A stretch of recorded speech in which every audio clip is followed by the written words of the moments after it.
Alemania, 1937. En solo 4 años, imponiendo su política económica nacional por la fuerza, Adolf Hitler parece estar cumpliendo su promesa de devolver la prosperidad a Alemania. Alemania en 1933 está económicamente hundida. Hay más de 6 millones de parados. Cuando Hitler toma el poder en 1933, hace al pueblo alemán la promesa de que esta será su mayor prioridad.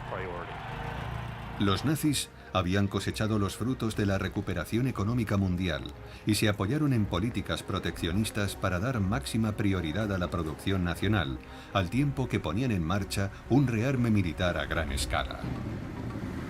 No sé de ningún industrial o empresa que no apoyara el rearme. Y de hecho yo diría que era algo con lo que estaban de acuerdo la mayoría de los patriotas alemanes. Tenemos lo que parece crecimiento económico, estabilidad política. Y tenemos un país que empieza a parecer que está siendo bien dirigido y gestionado. Pero esta recuperación económica tuvo un lado más siniestro: la utilización de las leyes raciales de Nuremberg para confiscar negocios y propiedades de los judíos por los nazis.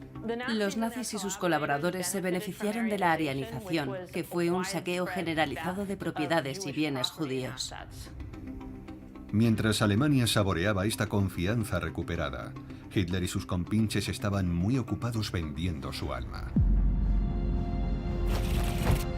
El oro de Hitler. Episodio 2. El milagro económico nazi.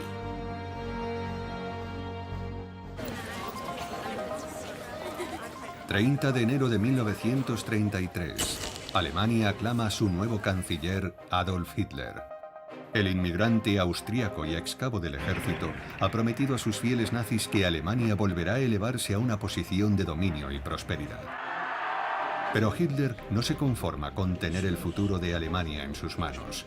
Quiere controlar toda Europa y quizá el mundo entero. Cuando Hitler llega al poder, decide convocar unas elecciones generales porque quiere ver si puede conseguir suficientes escaños en el Reichstag para introducir una ley habilitante. La ley habilitante sirve para deshacerse de la democracia y le permitiría tener todos los poderes del Parlamento en sus manos. Hitler quería el poder absoluto, pero para conseguirlo necesitaba dinero. Mucho dinero.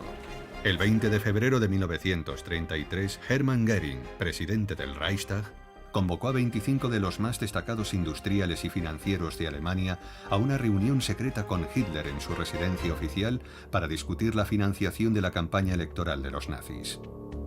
En esta reunión están presentes algunas figuras muy significativas. Tenemos a Gustav Krupp, Fritz von Opel, Georg von Schnitzler, Albert Vogler. Estamos hablando de empresarios del más alto nivel.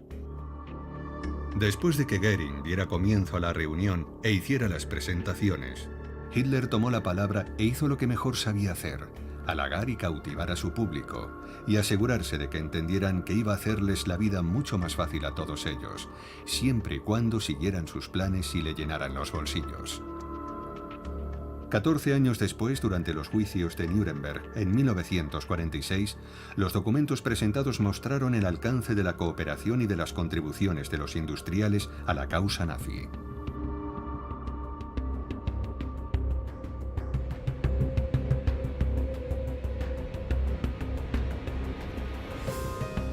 Las cantidades aportadas por los participantes en la reunión del 20 de febrero de 1933 en la casa de Göring fueron pagadas a los banqueros Compañía Delbrecht Schickle a una cuenta llamada Fideicomiso Nacional.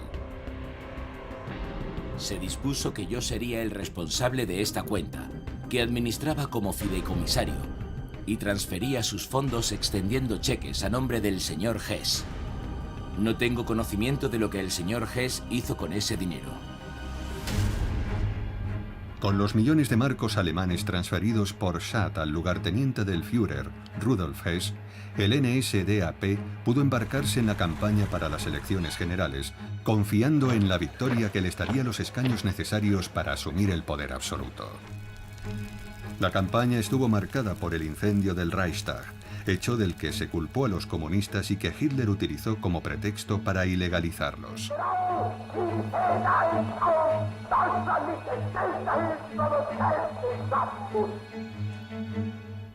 En las elecciones del 5 de marzo, los nazis aumentaron su porcentaje de votos, pero no alcanzaron la mayoría absoluta que buscaban. Iban a tener que negociar para formar una coalición en el Reichstag, por lo que mantener las arcas llenas era más importante que nunca. Como recompensa por sus servicios como intermediario con los principales magnates, se ofreció de nuevo a Schad el 17 de marzo de 1933 su antiguo cargo de presidente del Reichsbank. El régimen de Hitler necesitaba credibilidad en este momento, y la mejor forma de conseguirla era mantener a su lado a figuras con credibilidad internacional. Y Schad, que era una especie de portavoz del mundo financiero conservador, podía darles realmente esa credibilidad. A la hora de atraer a grandes empresas y financieros, Schad fue el colaborador más importante de Hitler y Göring, pero su colaboración no estuvo exenta de conflictos. El 1 de abril de 1933, las tensiones entre ellos estallaron cuando Hitler declaró un boicot nacional a los negocios judíos y envió a sus matones de camisas pardas para intimidar y atacar las tiendas y grandes almacenes de propiedad judía. Schad reconoció inmediatamente la estupidez de tal movimiento.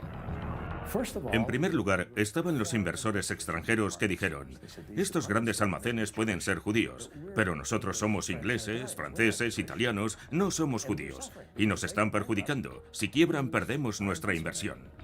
Con los bancos pasaba lo mismo. Decían: no somos judíos, hemos prestado dinero a estos grandes almacenes. Si no pueden pagar sus préstamos, nosotros perdemos. Al final se llegó a tal extremo que incluso los nazis, que trabajaban como empleados en grandes almacenes judíos, decían: el jefe puede ser judío, pero nosotros no. En esta ocasión, Hitler hizo caso a Schad y retiró el boicot. Sin embargo, esta muestra de lo lejos que estaba dispuesto a llegar Hitler en su política de arianización gustó mucho a sus nuevos amigos de las grandes empresas y especialmente a uno de ellos, el fabricante de armas Gustav Krupp von Bohlen. Krupp, que en su día había criticado a Hitler y a los nazis, eligió este momento para convertirse a la causa. En 1918, cuando ya sabían que se avecinaba la derrota, los Krupp y otros industriales se las ingeniaron para sacar sus patentes y sus ingenieros de Alemania y trasladarlos a España, a Suecia, a los países neutrales. Incluso experimentaron con nuevas armas en la Rusia comunista. En la República de Weimar ya existía un acuerdo secreto de cooperación entre el Reichswehr y el ejército soviético. Se probaron en la Unión Soviética aviones de guerra y tanques que el Reich alemán no podía producir en virtud del Tratado de Versalles. Cuando tuvo la oportunidad de reunirse en secreto con Hitler el 3 de febrero de 1933, Krupp recibió garantías del inminente rearme de Alemania y de que en poco tiempo sus fábricas podrían volver a funcionar dentro de las fronteras alemanas. Días después de llegar al poder, Hitler pronunció un discurso ante un grupo de altos mandos del ejército y lo expuso con claridad. Dijo: la prioridad número 1 es el rearme y el ejército ocupará el lugar más importante en mi gobierno. Krupp, como otros empresarios alemanes, también era un oportunista. Estaba dispuesto a comprometerse con el poder político siempre que éste no pusiera en peligro sus intereses como empresario, y así fue. Como empresa siderúrgica y de armamento, Krupp fue una de las que más se benefició del creciente gasto del Reich en armamento.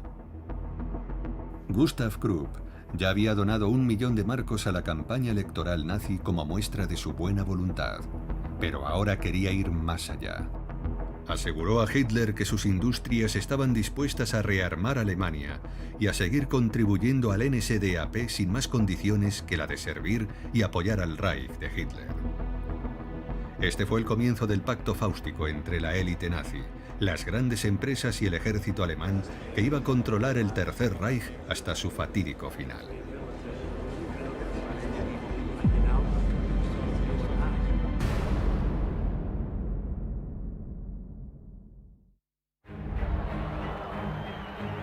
Para consolidar su poder sobre la economía alemana, Hitler necesitaba tener también el control de la clase trabajadora. El 1 de mayo de 1933, Hitler declara el Día Nacional del Trabajo, un día festivo con paga. En toda Alemania, los sindicatos organizan manifestaciones masivas para celebrar este día, agradecidos de que el nuevo régimen apoye a sus afiliados. Pero en realidad, Hitler tenía preparado algo muy diferente para ellos. Al día siguiente, las tropas de asalto nazis toman las sedes de los sindicatos en todo el país, deteniendo a sus dirigentes y confiscando todos sus bienes, incluyendo empresas de propiedad exclusiva, bancos, periódicos, tiendas y empresas de servicios. Se confiscaron bienes por valor de más de 180 millones de marcos, lo que la convirtió en una de las operaciones más rentables para el régimen nazi en tiempos de paz. El hombre detrás de esta operación es el nuevo líder sindical, Robert Ley. Ley estableció un nuevo sindicato estatal nazi, el Frente Laboral Alemán o DAF. Los trabajadores alemanes solo podían afiliarse a este sindicato controlado por los nazis. Solo en 1934 las cuotas recaudadas por el DAF supusieron al partido nazi 300 millones de marcos. Pero su principal responsabilidad era tener a los trabajadores bajo el control del Estado. Las pagas de beneficios, reivindicaciones salariales, reducciones de jornada laboral y las huelgas dejaron de ser un problema para los empresarios, ya que Hitler cumplió acabar con los sindicatos. A la vez, los nacionalsocialistas, haciendo uso de su nuevo poder, lanzan un imponente programa de obras públicas e infraestructuras para garantizar el pleno empleo. Hitler se embarca en unos proyectos de obras públicas como parte de esa recuperación económica que ha prometido al pueblo. El más famoso es la Autobahn, que es esta impresionante red de autovías que no tiene precedente en ningún país del mundo.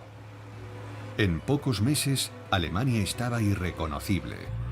Edificios modernos surgen en las ciudades, conectadas por una renovada infraestructura de autopistas y líneas ferroviarias, además de viviendas asequibles para los trabajadores y sus familias. La calidad de vida de los alemanes de a pie había mejorado mucho y el desempleo estaba casi erradicado. Pero como siempre ocurría con los nazis, esta aparente prosperidad económica era una fachada tras la que se ocultaban siniestras actividades. Hitler pensaba en las implicaciones militaristas de todo esto. Tener un sistema de carreteras para transportar mercancías y vehículos iba a ser un factor importante para el bando alemán en la Segunda Guerra Mundial.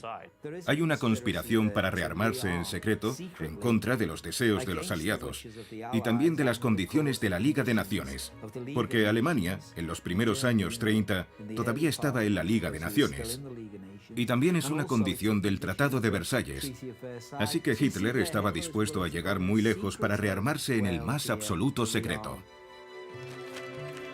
Dado que el rearme de Alemania tenía que llevarse a cabo en secreto, los nazis tenían que encontrar la forma de ocultar los costos de tal cometido. Necesitaban una nueva financiación secreta. Una vez más, el fiable Gial Marschat ideó una solución ingeniosa: la creación de los bonos MEFO. MEFO eran las siglas de la Corporación para la Investigación Metalúrgica, una empresa fantasma creada por Schatt para que el gobierno pudiera extender créditos a las empresas alemanas a cambio de obligaciones gubernamentales reembolsables. Como es habitual en este tipo de instrumentos comerciales, se emitían a un plazo de 3 meses. En otras palabras, el Reich suscribía créditos para financiar contratos de armamento. Solo que estos bonos tenían una cláusula de renovación y podían aplazarse hasta 5 años, algo que en realidad no estaba permitido por la ley. Esto permitía al Reich endeudarse, aunque de facto era una deuda a largo plazo que no tenían que declarar en el registro ni en el presupuesto imperial. El capital inicial de MEFO lo aportaron 4 de los mayores fabricantes de armas del país, entre ellos Krupp. Estas empresas no solo iban a construir la maquinaria bélica de Alemania, además serían un agente de importancia hacia el pleno empleo. Con sus altos hornos a plena capacidad y el negocio en auge, Gustav Krupp decidió que era el momento de mostrar a Hitler lo agradecido que estaba por su apoyo. Para ello estableció un fideicomiso llamado el Fondo Adolf Hitler, en el que él y otros magnates de la industria podían donar a los nazis parte de sus beneficios por la campaña de rearme. En un principio, esas donaciones se consideraban voluntarias. Más tarde, Krupp impuso que las donaciones debían ser el 0,5% de los costes salariales totales el año anterior. En su primer año esto supuso una inyección de 30 millones de marcos. Al principio, Hitler decretó que este fideicomiso a su nombre solo sería utilizado para financiar al partido nazi. Cuando Hitler llega al poder, hace una gran jugada cuando dice: estoy completamente limpio en lo económico, voy a renunciar al sueldo de canciller. Puedo vivir de ese fondo del partido nazi que yo mismo he creado y de los derechos de mi libro, Mein Kampf. Max Hamann ya había dejado claro que cada pareja que se casase debía tener un ejemplar de Mein Kampf y costaba bastante dinero, así que de aquello sacó una gran cantidad de dinero.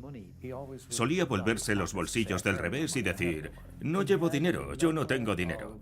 Tenía una serie de personas importantes como Max Hamann que actuaban como sus administradores personales y utilizaban un mecanismo poco conocido, que es que un fideicomiso puede ser verbal, no tiene que ser necesariamente un documento firmado. Y él tenía fideicomisos verbales con Max Hamann y con su fotógrafo Hoffman, que se encargaba de sus fondos personales.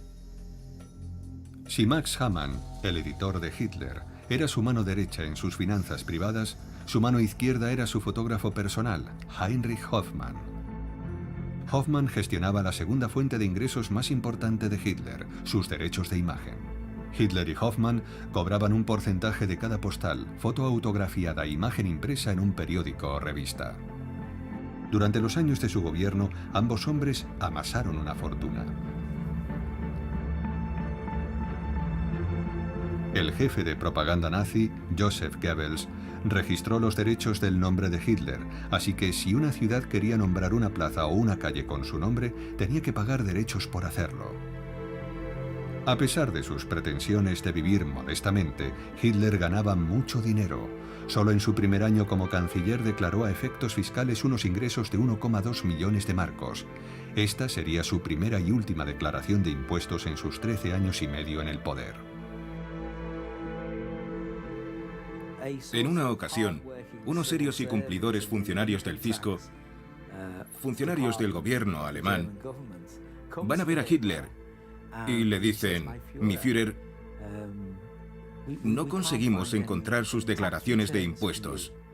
Y Hitler firma de inmediato un decreto autoexculpándose de cualquier posible delito. Lo que sí hay que decir es que Hitler no era un derrochador, no era un amante del lujo. Vestía de una manera muy normal. No gastaba mucho dinero. No vestía ropa de grandes diseñadores. Pero siempre hay excepciones a la regla. En 1935, Gustav Krupp se aparta como presidente del Fondo Adolf Hitler y lo sucede el secretario privado de Hitler, Martin Bormann. Bormann utiliza los ingresos para renovar la residencia de montaña de Hitler en Baviera, donde se construye también su propia casa, convirtiéndolo en una lujosa fortaleza que sería conocida como Berghof. En realidad está usando este dinero para gobernar Alemania de una forma más eficiente. Y esa es la razón de que quiera ampliar Berghof, porque es un centro de gobierno. Así que tiene sentido, y siempre podía decir: esto no lo está pagando el gobierno, no lo están pagando los contribuyentes, lo estoy pagando yo, y todas las donaciones al fondo Adolf Hitler son voluntarias.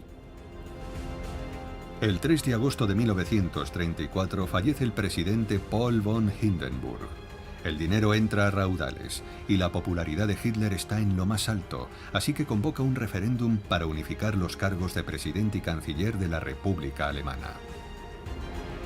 Se aprueba por una abrumadora mayoría y Hitler se convierte en el Führer del Tercer Reich, con todo el poder en sus manos para iniciar la siguiente fase de su plan: recuperar las fronteras anteriores a Versalles y lanzar una ofensiva contra el resto de Europa.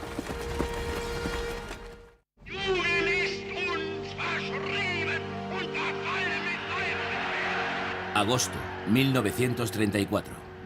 Adolf Hitler es ahora el Führer, el gobernante absoluto de Alemania. Tras ilegalizar y exiliar a todos sus oponentes políticos internos y concentrar toda la autoridad en su persona, ahora está dispuesto a hacer público su ya avanzado plan de rearme militar. mientras embauca a los otros líderes mundiales asegurándoles que su rearme no tiene una intención agresiva. Confía en su recién ascendido ministro de Economía, Hjalmar Schacht, para alimentar económicamente el rearme a un ritmo redoblado. Hjalmar Schacht fue sobre todo el responsable de financiar el rearme alemán con la economía exterior mediante la firma de acuerdos comerciales bilaterales que negoció como ministro de Economía, pero también mediante la ampliación de los plazos de liquidación de los préstamos y bonos. Hjalmar Schacht fue la imagen de seriedad que el Reich alemán quería presentar ante los países occidentales. En el extranjero se le consideraba la figura que podía moderar o incluso controlar políticamente a Hitler y a sus colaboradores más cercanos, pero esta idea era errónea. El 16 de marzo de 1935, Hitler proclama oficialmente el rearme de Alemania y pone su aparato industrial a toda máquina. Además, al mismo tiempo que incrementa el gasto militar del país, reimplanta el servicio militar obligatorio. El servicio militar obligatorio redujo el desempleo en Alemania, saca a millones de hombres del mercado de trabajo y los emplea en las Fuerzas Armadas. Alemania proclama haber reducido el desempleo a cero y alcanzado el pleno empleo. Esto es un gran logro cuando la mayor parte del mundo sigue por encima del 20% y Alemania parece haber resuelto este problema casi de la noche a la mañana. Tenemos lo que parece crecimiento económico, estabilidad política.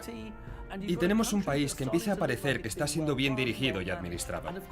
Y no olvidemos que 1936 es el año de los famosos Juegos Olímpicos de Berlín.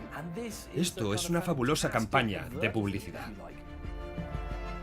Los Juegos Olímpicos de Berlín de agosto de 1936 fueron el escaparate de una Alemania resurgente y la reafirmación de las intenciones pacíficas de los nazis. Cuando se trataba de impresionar, Hitler y su jefe de propaganda, Joseph Goebbels, no reparaban en gastos. Gastaron 16 millones de marcos imperiales y a nivel nacional fueron 30 millones. Además, produjeron una increíble película documental de propaganda llamada Olimpia, de la famosa directora Leni Riefenstahl. Y eso costó alrededor de 7 millones de marcos. Estamos hablando de cifras astronómicas. Esto realmente les funcionó a los nazis. Ahora Hitler podía sacar pecho en el escenario mundial, sabiendo que las llamadas grandes potencias estaban acobardadas por esta nueva demostración de fuerza y supremacía de Alemania. Había rearmado el país contraviniendo directamente el Tratado de Versalles ante la breve y tibia protesta de los aliados occidentales. Había promulgado las infames leyes raciales de Nuremberg y nadie había movido un dedo. Era intocable. Una vez completado con éxito un plan económico de 4 años, Hitler estaba listo para lanzar el siguiente. Pero esta vez, su supervisión estaría a cargo de alguien más cercano al trono de Hitler, Hermann Göring. El plan cuatrienal fue redactado por Göring en 1936 por encargo de Hitler. Este plan consistía en convertir la economía alemana en una economía de guerra en un plazo de 4 años, reduciendo las importaciones de materias primas, invirtiendo en sectores económicos como la producción de combustible, con lo que el Reich se hacía más independiente del exterior. El objetivo era sobre todo concentrar las materias primas escasas, como el acero, en los sectores más importantes para el armamento. Con los vínculos de Göring con la alta sociedad y la clase dirigente, esta era una forma de reforzar los lazos entre el partido nazi y una compañía alemana muy influyente, el gigantesco conglomerado químico IG Farben. En la década de 1920, IG Farben está en el puesto 450, más o menos, de las empresas más ricas del mundo. En 1942 es la tercera empresa más rica del mundo. ¿Cómo sucedió esto? Como esta empresa, que era una empresa química, llegó a ser un gigante monopolista tan dominante en la Alemania nazi. Cuando el gobierno nazi impulsó la producción de combustibles sintéticos a partir de 1934, IG Farben, que era su mayor fabricante, se benefició considerablemente. Desde este punto de vista, IG Farben pudo beneficiarse del cambio de rumbo hacia una política de autosuficiencia, hacia una política de armamento, también como conglomerado. Era una empresa química, pero además fabricaba caucho sintético, aceites sintéticos y más adelante también un pesticida llamado Ciclón B. El Ciclón B iba a jugar un papel muy significativo y siniestro en el horror de la solución final. La relación entre IG Farben y los nazis se remontaba cuando hicieron contribuciones económicas a las campañas electorales nazis. Algunos de sus ejecutivos más importantes eran miembros del partido. En la reunión secreta entre Hitler y los principales industriales alemanes el 20 de febrero de 1933, el cártel químico estuvo representado por un importante miembro del Consejo, Georg von Schnittler. Tras aquella reunión, IG Farben se convirtió en uno de los principales donantes del partido nazi. Dan unas donaciones muy cuantiosas al fondo Adolf Hitler, pero también hay un quid pro quo, porque IG Farben no solo apoya a Hitler desde la barrera, insiste en que sus directores tengan una visión nacional socialista. Y de hecho les da cursos de formación dentro de sus programas de formación. Así que hablamos de una compañía que no juega simplemente un papel marginal. Es una compañía que realmente se involucra con el régimen de Hitler. El nuevo plan económico cuatrienal iba a impulsar la producción de guerra sin precedentes, pero no todos estaban impresionados con el trabajo de Hermann Göring. Hjalmar Schacht pensaba que el peso pesado nazi estaba invadiendo su territorio y utilizando su posición para enriquecerse y promocionarse a él tanto como a Alemania. Todo lo que se consiguió con el plan cuatrienal no fue más que la consecuencia de las medidas que yo había tomado como ministro de Economía. A finales de 1937 yo ya los había coordinado con el plan cuatrienal y con la industria, cuando la Fundación Reichswehr Hermann Göring me tomó completamente por sorpresa.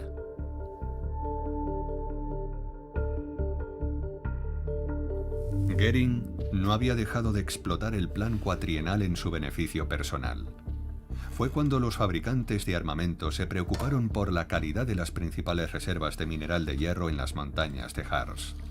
Göring no solo prohibió el uso del mejor mineral importado, sino que fundó una nueva empresa estatal de fundición de hierro llamada Reichswerk Hermann Göring, de cuyos beneficios iba a embolsarse una generosa tajada.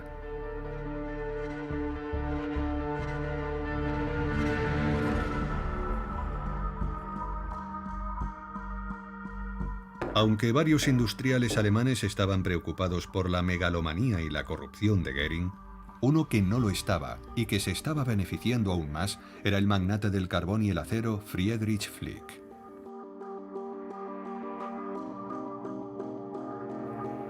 Flick, un hombre que había construido su imperio industrial desde los cimientos, fue uno de los 25 empresarios presentes en la reunión secreta del 20 de febrero de 1933.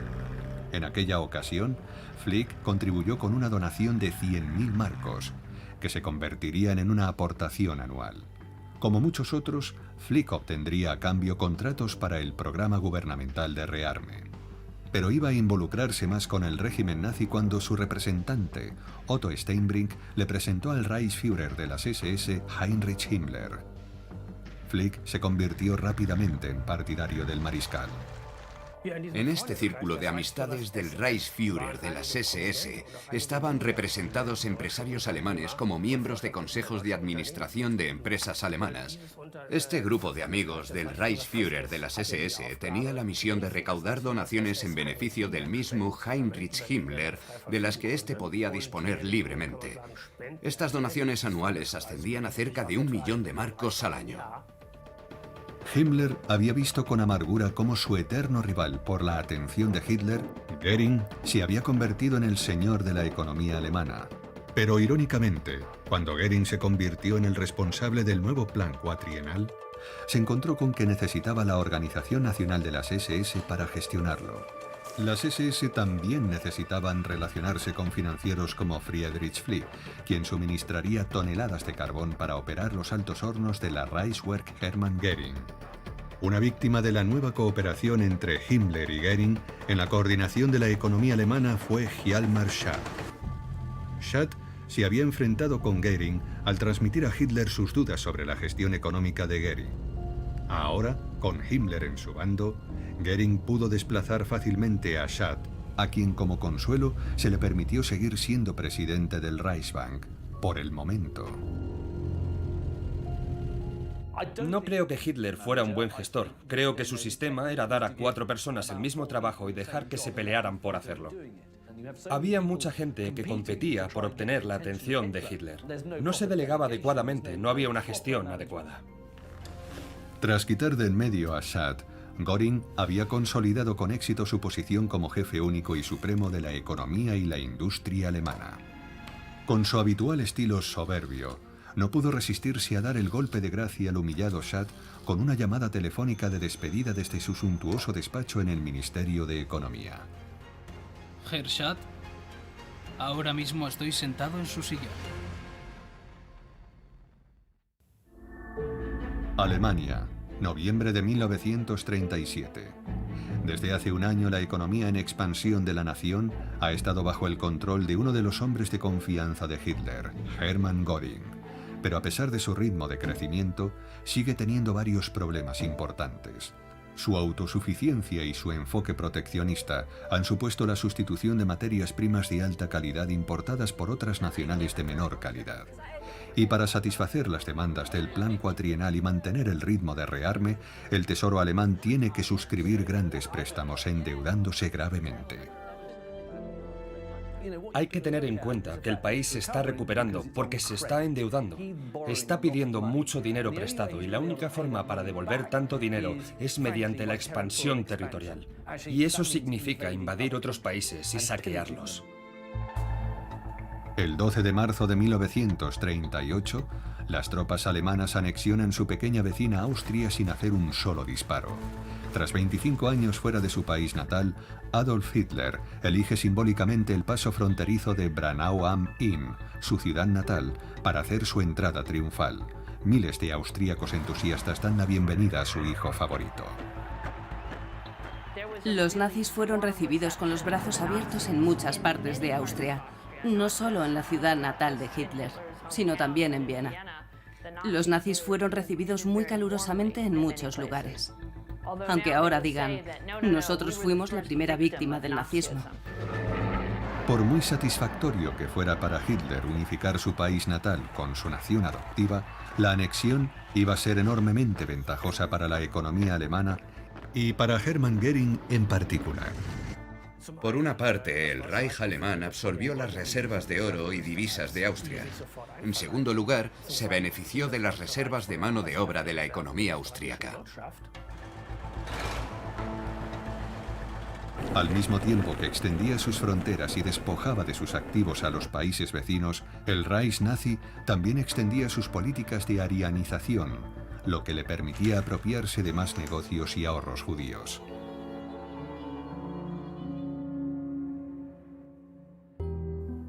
La arianización era un programa muy bien desarrollado y bien orquestado. Adolf Eichmann había desarrollado una estrategia muy eficiente para despojar de todo a los judíos que querían irse. Primero de Austria y en segundo lugar de Alemania.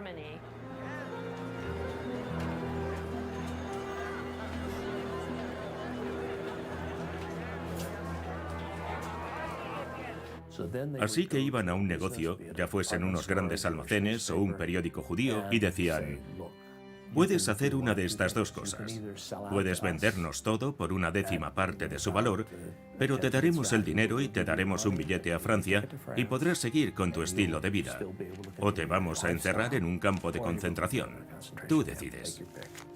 En Alemania fue un proceso bastante largo que comenzó a partir de 1933 y se fue intensificando en los siguientes años. Pero en Austria todo fue muy rápido después del Anschluss en 1938. En pocos meses se habían incautado las empresas en una arianización salvaje y luego la Oficina de Transferencia de Propiedades continuó el trabajo.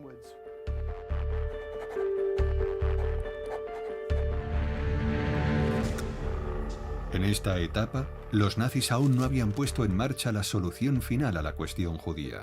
Para unos pocos afortunados, todavía era posible escapar del Reich alemán, siempre y cuando aceptaran entregar todas sus posesiones al Estado alemán. La familia sobre la que escribí, los Hammersbell, vi sus documentos de arianización y es realmente desgarrador, porque todo, desde, por ejemplo, un anillo de esmeralda roto hasta su piano, todo estaba en esa lista y no te permitían abandonar el país a menos que lo entregaras absolutamente todo. Los nazis se beneficiaron de la emigración de los judíos aplicándoles una tasa de salida que equivalía a un 25% de sus bienes en el momento de la emigración. Y aún más cuando transferían divisas. Esto estaba sujeto a un recargo de hasta un 80% de todo lo que intentasen transferir. A medida que aumentaba la presión de la arianización entre 1935 y 1938, no era raro que los judíos vendieran sus negocios a arios en los que pensaban que podían confiar para que los gestionasen hasta que les permitieran regresar. Así que muchos de los judíos que tenían negocios en esta época pensaron que esto de los nazis podía ser como una fase pasajera. De acuerdo, vamos a cumplir con las normas de arianización.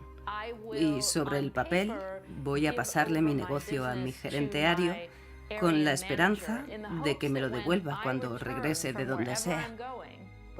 Por desgracia, una vez que se había firmado el traspaso, estaban completamente a merced de aquellos socios y no había nada que pudieran hacer si los expulsaban. Y luego, en segundo lugar, el dinero que recibían a cambio también iba a parar a cuentas bloqueadas, así que al final tampoco les servía de nada. En Austria, este proceso se intensificó cuando Göring impuso el registro obligatorio de las propiedades judías como parte de su plan cuatrienal. La Oficina Central de Seguridad del Reich era una especie de oficina de liquidación.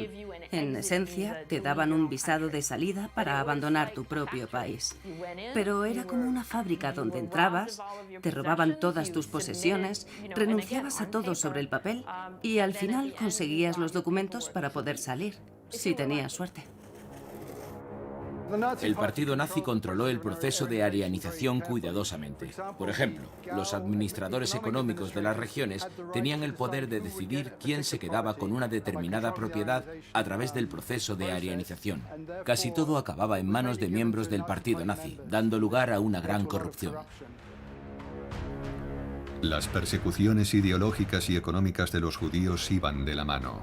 El 9 de noviembre de 1938, incitados por la propaganda antisemita de Goebbels, grupos de las SA, con la ayuda de civiles, llevaron a cabo el mayor y más violento de sus pogromos contra los judíos.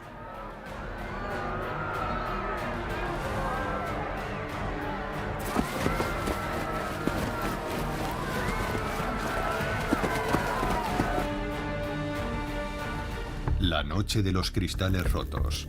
Cientos de propiedades judías, comercios y sinagogas fueron incendiados sistemáticamente.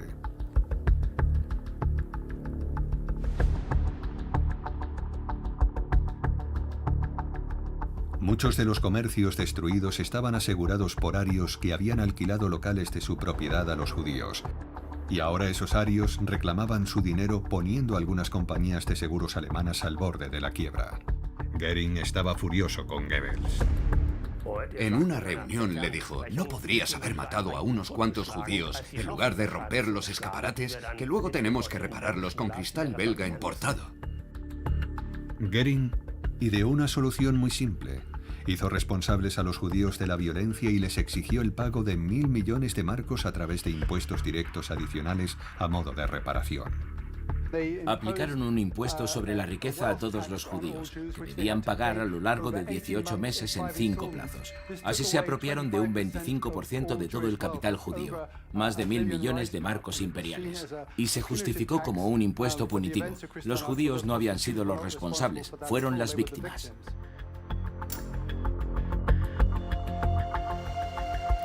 En un intento de salvar al menos una parte de sus activos, algunos judíos los enviaban a Suiza, donde pensaban que el secreto de su sistema bancario podría mantener algunas de sus posesiones fuera del alcance de los nazis. Lo que llegó a ser realmente obsceno es que la Gestapo enviaba a sus agentes a Suiza, con unos poderes notariales, a menudo obtenidos por la fuerza, de alguien que habían enviado a un campo de concentración. y presentaban aquellos poderes y decían: soy el representante legal de tal persona y estoy aquí para retirar todos sus activos del banco. En octubre de 1938, después de invadir Austria y la crisis de los Sudetes, ante apenas un murmullo de protesta de la comunidad internacional, Hitler se estaba preparando para ampliar su expansión en busca de territorio y recursos.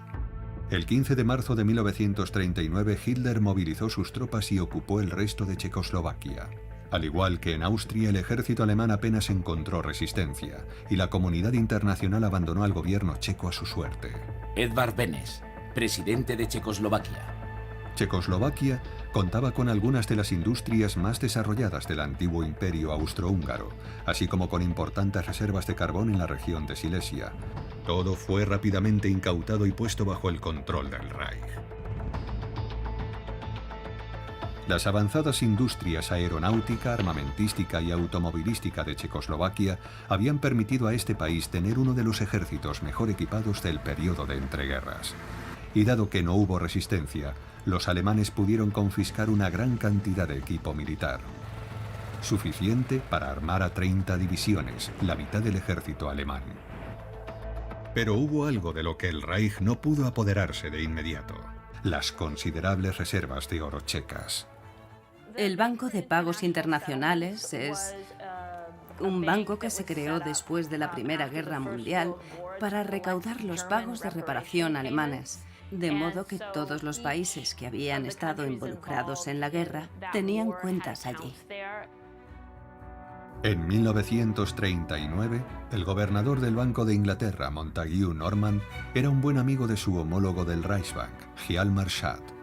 Cuando pocos días después de la transferencia de las reservas de oro checas al Banco de Inglaterra, Schacht pidió a Norman que entregara las reservas de oro checas al BPI y que las transfiriera al Reichsbank. Norman aceptó de buen grado. Ninguno de los otros socios del Banco de Pagos Internacionales se atrevió a protestar. Los deseos de Hitler eran órdenes. Norman era simpatizante de los nazis y no lo protegió. Y esta fue una de las formas en que utilizaron un banco que había sido creado con el fin de cobrar las reparaciones de los alemanes después de la Primera Guerra Mundial. Lo usaron como parte de su vasta red de lavado de dinero. Hay que reconocer que fue brillante lo que hicieron. Brillante, pero totalmente ilegal y corrupto. Para el verano de 1939, Adolf Hitler era el gobernante absoluto de un Reich que se estaba expandiendo sin oposición por toda Europa. Lo había conseguido con la ayuda y la complicidad de su círculo íntimo de industriales y financieros sin escrúpulos y del creciente poderío del ejército alemán. No es que Hitler estuviera controlado por el ejército o las grandes empresas. Él siempre es un agente libre en ese cártel. Aunque, por supuesto, tienen un enorme peso que en ciertos momentos influye en sus políticas. Pero no controlan sus políticas. Hitler no es un títere del ejército, ni es un títere de las grandes empresas, sino que todos son socios. Pero a pesar del voraz crecimiento de su economía, el déficit financiero y comercial del Reich alemán se había disparado hasta niveles inimaginables. Para alimentar al monstruo que había creado, Hitler iba a tener que extender mucho más allá las fronteras de Alemania y robar mucho más.